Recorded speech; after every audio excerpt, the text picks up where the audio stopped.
इसके लिए हमारे जज्जर जिला प्रशासन की तरफ से क्या तैयारियां हैं? देखिए, आज के परिप्रेक्ष्य में 3 अहम मुद्दे हैं। पहला मुद्दा इंडस्ट्री,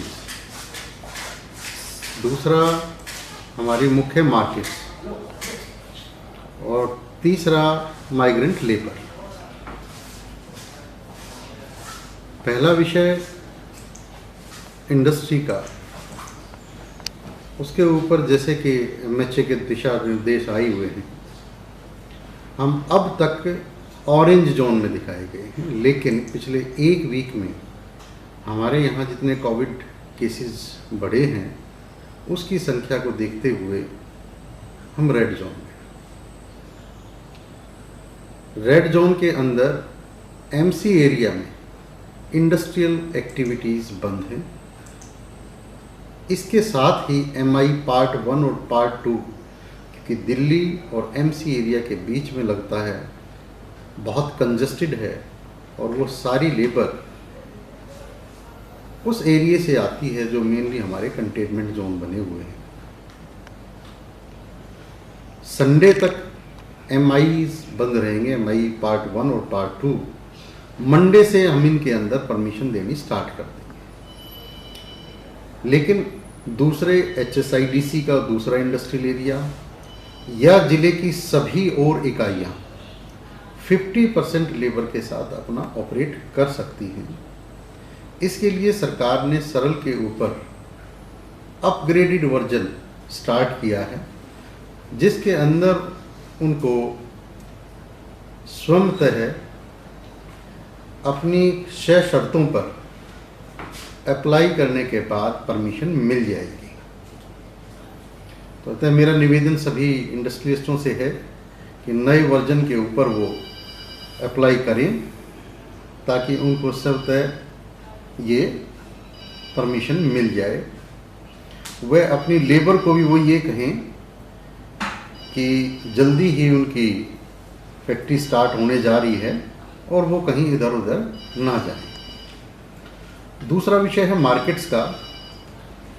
मार्केट्स के 2 पहलू, बहादुरगढ़ और बहादुरगढ़ MC के अलावा सारे जिले की मार्केट्स।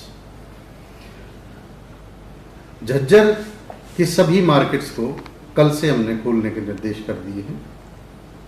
उनके अलग अलग समय निर्धारित किए हैं, अलग अलग दिन निर्धारित किए हैं, जिनका पूर्णतः ब्यौरा आपको दे दिया जाएगा। रूरल एरिया के अंदर हर रोज सारी की सारी दुकानें खुल सकती हैं। बहादुरगढ़ MC एरिया से बाहर सारी दुकानें खुल सकती हैं, लेकिन बहादुरगढ़ MC के अंदर जो दुकानें हमने अलग अलग ऑर्डरों से अब तक खोली हैं वही खुलेंगी और अगला निर्णय इस बारे में 7 दिन बाद जैसी स्थिति बनेगी उसके अनुसार लिया जाएगा। इसके अलावा एक और पिछले 1 वीक से विषय है जो कि बहुत अहम है, जिसके बारे में मैं भी जनता को बताना चाहूँगा, झज्जरवासियों को बताना चाहूँगा, वो है मार्केट्स, सब्जी मंडियाँ। सब्जी मंडी झज्जर अब नॉर्मल तरीके से काम कर रही है, उसमें किसी तरह की कोई चिंता करने की ज़रूरत नहीं है। एक आदमी जो सब्जी मंडी के व्यापार से जुड़ा हुआ था, सबके सैंपल लेके उनके रिजल्ट्स आ चुके हैं। बहादुरगढ़ मंडी के अंदर क्योंकि कोविड पॉजिटिव्स की संख्या ज़्यादा आई है, करीबन आज तक वहाँ 28 लोग ऐसे जो बिल्कुल सब्जी मंडी में काम करते थे, चाहे वो आड़ती थे या उनसे जुड़े हुए दूसरे लोग थे, वो पॉजिटिव आए हैं। वह कुछ उनके परिवार के सदस्य और पॉजिटिव आए हैं। इसलिए उस मंडी को हम 14 दिन तक, यानी आने वाली 13 तारीख तक बंद रखेंगे।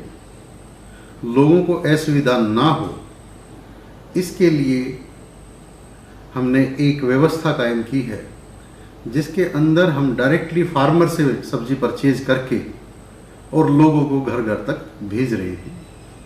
ये सेल्फ हेल्प ग्रुप के माध्यम से हमने व्यवस्था की है और हर वार्ड में, जैसा कि आज आपने देखा होगा, वो प्रशासन की गाड़ियां आनी स्टार्ट हो गई हैं। आज सभी 30 वार्डों में 30 गाड़ियां गई थी और जैसी ज़रूरत होगी उसके अनुसार कल परसों हम इन गाड़ियों को बढ़ा देंगे। हर आदमी को फ्रेश और सस्ती सब्जी उसके द्वार पे ही मिलेगी। इसके कई फायदे हैं। एक तरफ जहां फार्मर की सब्जी किसी न किसी रूप में यूटिलाइज ना होने के कारण खराब हो रही थी, उसको पूरा दाम मिलेगा। दूसरा, कंज्यूमर को अपने घर से जाने की ज़रूरत नहीं है। तीसरा, जितने भी लोग हम यहाँ भेज रहे हैं उनको पूरी तरह से टेस्ट करके भेज रहे हैं। तो मेरा सभी से निवेदन है कि घबराने की ज़रूरत नहीं है। जो ये प्रशासन की तरफ से गाड़ियाँ जाती हैं इनसे अपनी सब्जी खरीदें और ये नियमित रूप से आपकी सेवा में आगे जब तक ज़रूरत रहेगी तब तक आती रहेगी। एक अहम और मुद्दा है आज के दिन, वो है ऐसे जो प्रवासी अपने स्टेट्स को जाना चाहते हैं, अपने घरों को जाना चाहते हैं, उनके लिए सरकार ने एक पोर्टल जारी किया है। पोर्टल के बारे में आपको बार बार बता दिया गया है। मेरा सभी से निवेदन है कि इसमें कोई भागदौड़ ना करें। आप पोर्टल के ऊपर रजिस्टर कीजिएगा, बहुत ही ज़रूरी है तो जाएं, वरना आप यहाँ सारी मार्केट्स, सारी इंडस्ट्रीज खुल जाएंगी, आप अपना काम करें। सभी CS